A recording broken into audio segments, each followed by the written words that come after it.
चिन्ता सन्तानहन्तारो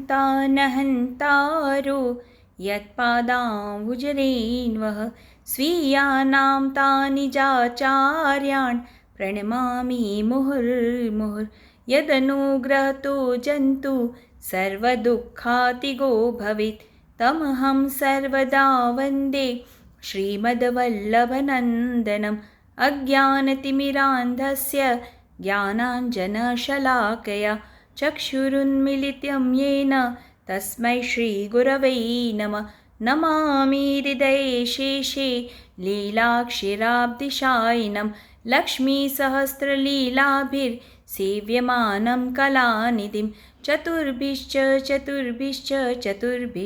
त्रिभिस्तथा षड्भिर्विराजिते योऽसौ पञ्चधा हृदये मम। श्री गोवर्धन नाथ की जय, श्याम सुंदर श्री यमुने महारानी की जय, श्री गिरिराज धरण की जय, श्री वल्लभाधीश की जय, श्री गोपीनाथ जी, श्री गोसाई जी परम दयाल की जय। गत हमारे अध्ययन क्रम में हमने चतुर्थ श्लोक पूर्ण किया। आज हम उसकी व्याख्या को हमने देखा।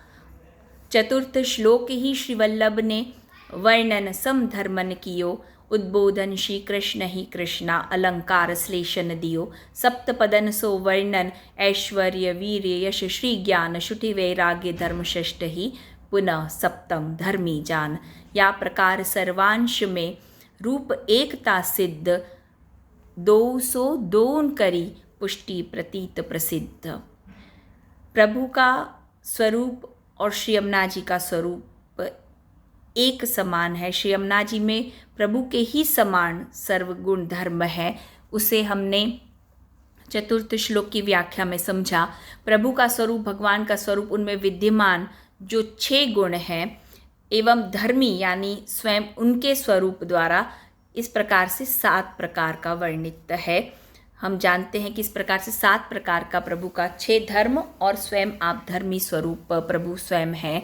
तो प्रभु चरणों ने उन्हीं ऐश्वर्य आदि जो 6 गुण हैं, 6 जो गुण हैं, वो श्री यमुना जी में भी इस श्लोक में निरूपित किए हैं। श्री वल्लभ ने इस प्रकार से विवेचन कर दोनों स्वरूप की सर्वांश रूप से एक स्वरूपता सिद्ध की है, जो पुष्टि मार्ग के अलावा जो है अन्य कहीं भी नहीं है। प्रभु के जो 6 विशेषण हैं, अनंत गुण भूषिते से लेकर कृपा जलधि शमश्रुते तक, वह इस प्रकार हैं। उन्हें हम पहले समझेंगे। अनंत गुण भूषिते यानी प्रभु कैसे अनंत गुणों से भूषित हैं। शिव विरंची देवस्तुते, शिव विरंची आदि ब्रह्मा यानी विरंची यानी ब्रह्मा आदि देवों से जो स्तुत हैं, ऐसे प्रभु घनाघन यानी मेघ समूह जैसे ध्रुव पराशर को मानो वांछित फल देने वाले, विशुद्ध मथुरा के निकट जो हैं ऐसे प्रभु, और सकल गोप गोपियों से घिरे ऐसे प्रभु। और यही षड धर्मों को, 6 विशेषणों को हम यदि ये जो विशेषण बताए हैं यहाँ, जो हमने अभी प्रभु के देखे, वही यदि हम श्री यमुना जी में देखें तो वो संबोधन के रूप में होंगे। तो इस प्रकार से हैं कि हे अनंत गुण भूषित श्री यमुने, हे शिव विरंची देव स्तुते श्री यमुने, हे सदा घना घन निभे श्री यमुने, हे ध्रुव पराशराभीष्ट दे श्री यमुने, हे विशुद्ध मथुरा तटे श्री यमुने, हे सकल गोप गोपी वृते श्री यमुने। तो इस प्रकार से ये 6 विशेषण जो प्रभु में हैं वो श्री यमुना जी में भी यहाँ निरूपित किए गए हैं। इस प्रकार 6 विशेषणों को हमने प्रभु में और श्री यमुना जी में समझा। अब जो 6 धर्म को अब हम देखेंगे यहाँ कि जो प्रभु और श्री यमुना जी दोनों में ही निरूपित हैं।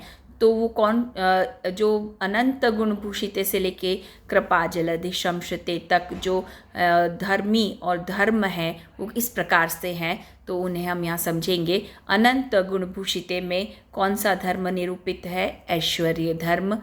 शिव विरंची देवस्तुते में वीर्य धर्म। घनाघन निभे सदा में यश धर्म। ध्रुव पराशराभिष्टदे में श्री धर्म। विशुद्ध मथुरा तटे में ज्ञान धर्म और सकल गोप गोपी व्रते में वैराग्य धर्म निरूपित किया गया है।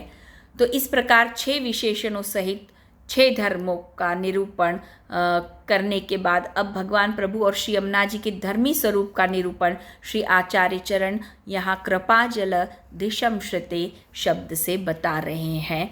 इस श्लोक में पुरुषोत्तम जी के अनुसार हम यहाँ समझे तो 6 विशेषण और धर्मों में थोड़ा बहुत अंतर हमें प्राप्त होता है। तो पहले उसे भी हम यहाँ समझ लें, क्योंकि पुरुषोत्तम जी के अनुसार थोड़ा 6 विशेषण और धर्मों में थोड़ा अंतर है। तो अनंत गुण भूषित इस विशेषण में पुरुषोत्तम जी अनुसार ऐश्वर्य गुण है। शिव विरंची देव स्तुते इस विशेषण में देवताओं को भी जीतने वाला यानी वीर्य गुण बताया है उन्होंने। घनाघन निभे, यहाँ पुरुषोत्तम जी घनाघन निभे को धर्मी स्वरूप मान रहे हैं, यहाँ पर अंतर है यानी विशेष्य है और अन्य उसके विशेषण है। किंतु अन्यों ने जो टीकाएं की हैं उनमें कृपाजल दिशम श्रुते को धर्मी यानी विशेष्य माना है उनमें, परंतु यहाँ पुरुषोत्तम जी ने घनाघन निभे सदा को यहाँ पर घनाघन निभे को यहाँ धर्मी स्वरूप बताया है, यहाँ पर थोड़ा अंतर है। तो ध्रुव पराश राभिष्टदे में इस विशेषण में यश धर्म बताया है। विशुद्ध मथुरा तटे इस विशेषण द्वारा ज्ञान धर्म ज्ञान गुण को बताया गया है। सकल गोप गोपी व्रते में इस विशेषण द्वारा श्री गुण बताया है। देखो यहाँ पर भी थोड़ा अंतर है। सकल गोप गोपी व्रते में अन्य टीकाओं में हमने वैराग्य धर्म को समझाता, गुण को समझाता, किंतु यहाँ पर पुरुषोत्तम जी ने सकल गोप गोपी व्रते में इस विशेषण द्वारा श्री गुण बताया है और कृपा जलधिशम श्रुते में वैराग्य गुण निरूपित किया है। तो ये थोड़ा बहुत अंतर है। तो इस प्रकार से हमने यहाँ पुरुषोत्तम जी का भी मत, उनकी दृष्टि को भी समझा।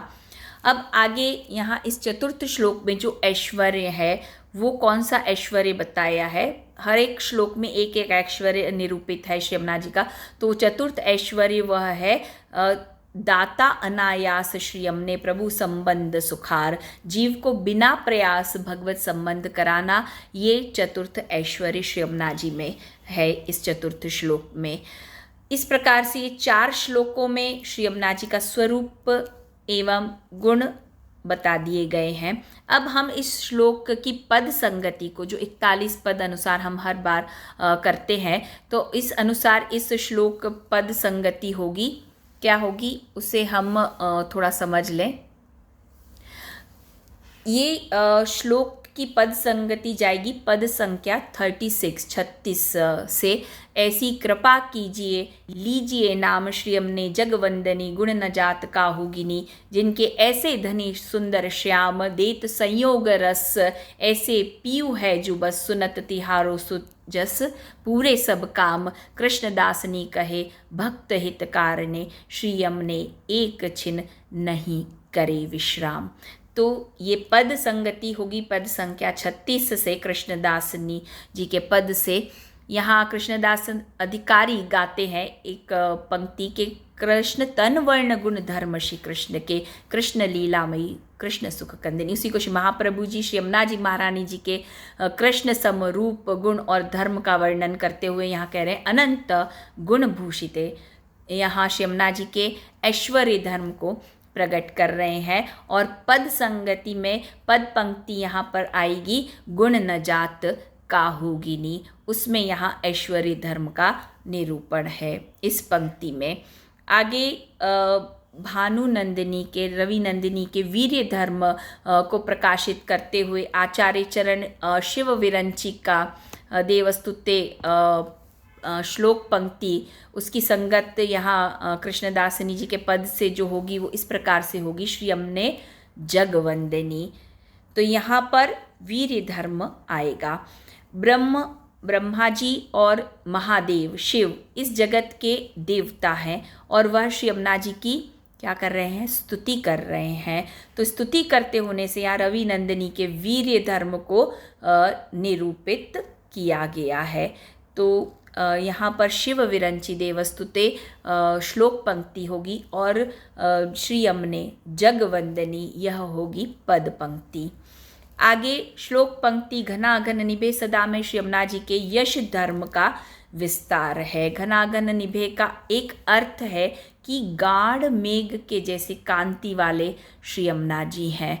जैसे हमारे प्रभु हैं ऐसे ही श्री यमुना जी हैं। यहाँ घनाघन में घन और अघन बहुत सुंदर अर्थ कर रहे हैं कि घन और अघन इसे अलग करके यदि लें तो एक विलक्षण गूढ़ार्थ यहाँ प्रकट होता है कि घन यानी घनीभूत रसात्मा हमारे श्री कृष्ण और अघन यानी कि द्रवीभूत निर्गुण भावात्मक हम रस हमारे श्री यमुना जी, रसात्मक स्वरूप श्री यमुना जी का, द्रवीभूत रसात्मा श्री यमुना जी। अघन, घन यानी द्रवीभूत नहीं, अघन यानी कि रसात्मक निर्गुण भावात्मक रस रूप श्री यमुना जी हैं। तो यहाँ घनाघन का बहुत एक सुंदर विलक्षण गूढ़ अर्थ प्रकट हुआ है, बहुत सुंदर अर्थ किया है। तो घनाघन निभे में अनुपम संयोग लीला है।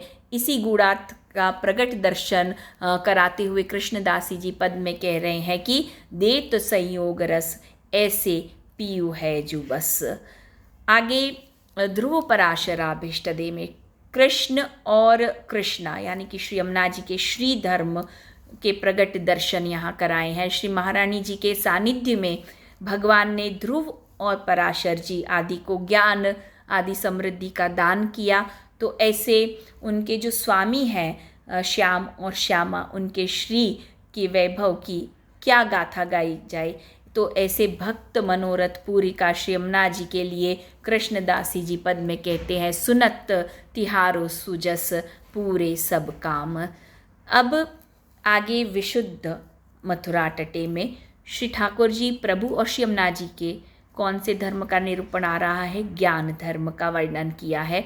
इसका कारण बताते हुए कहते हैं कि ज्ञान वह विशुद्ध तत्व है। ज्ञान का कार्य क्या होता है, विशुद्ध करना। तो भक्त को विशुद्ध करने के लिए और उसके हित के लिए श्री महारानी माँ एक क्षण के लिए भी विश्राम नहीं लेते हैं। इसलिए इसी बात का ज्ञान सर्वपुष्टि जीवों को कराते कृष्णदासी जी कहते हैं अपने पद में, कृष्णदासी कहे भक्त हित कारणे श्री यमने एक छिन नहीं करे विश्राम। आगे सकल गोप गोपी व्रते श्लोक पंक्ति है, उसमें वैराग्य धर्म का निरूपण हुआ है। श्री यमुना जी में वहाँ वैराग्य धर्म प्रकट है। देखो उत्कृष्ट प्रेम ही जो है वो दूसरी ओर वैराग्य की अनुभूति कराने वाला होता है, अनुभूति कराता है। तो जिन भक्तों को प्रभु में अत्यधिक प्रेम है, निरूपाधिक प्रेम है, जो प्रभु को, श्री कृष्ण को, श्याम सुंदर को अपने स्वामी तरीके अनुभव करते हैं, उन्हें अन्य सर्व विषयों में क्या हो जाता है, वैराग्य आ जाता है, अनासक्त हो जाता है वो अन्य विषय से। तो ये सहज संभव बात है। इसलिए कृष्णदासी जी कहते हैं कि पद में जिनके ऐसे धनी सुंदर श्याम, प्रभु श्याम का सौंदर्य ही विषयों में वैराग्य लाने के लिए पर्याप्त है। अब कृपा जलधिशम श्रुते आ रहा है। इसमें ठाकुर जी और श्री यमुना जी के धर्मी स्वरूप का निरूपण है। देखो करुणा कृपा वो प्रभु का स्वरूप है। कृष्ण और श्री यमुना जी इनका स्थायी भाव है, यानी कि आपका कृपा आपका स्वरूप ही है। और श्री यमुना जी का प्रागट्य प्रभु के हृदय से है। तो श्री यमुना जी देखो कृपा कहाँ प्रकट होती है, हृदय में। तो आपका कृपा स्वरूप जो श्री यमुना जी हैं, वो कृपा आपका स्वरूप है, आपका इनका यमुना जी कृष्ण का स्थायी भाव है।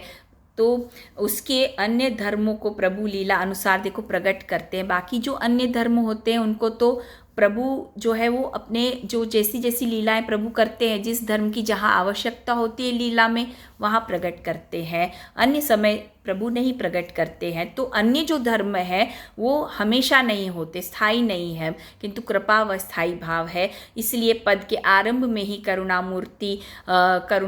मूर्ति रूप धर्मी स्वरूप को संबोधित करते हुए कृष्णदासी जी कह रहे हैं ऐसी कृपा कीजिए। पद की शुरुआत ही वहाँ से की है, ऐसी कृपा कीजिए। तो वहाँ धर्मी स्वरूप का निरूपण किया है। तो इस प्रकार से आज हमने यहाँ ये चतुर्थ श्लोक को पूर्ण किया। आगे हम 5वां श्लोक लेंगे। तो सबको भगवत स्मरण। सर्व वैष्णव को श्री गोवर्धन नाथ की जय, श्याम सुंदर श्यमने महारानी की जय, श्री गिरिराज धरन की जय, श्री वल्लभाधीश की जय, श्री गोपीनाथ जी, श्री गोसाई जी परम दयाल की जय।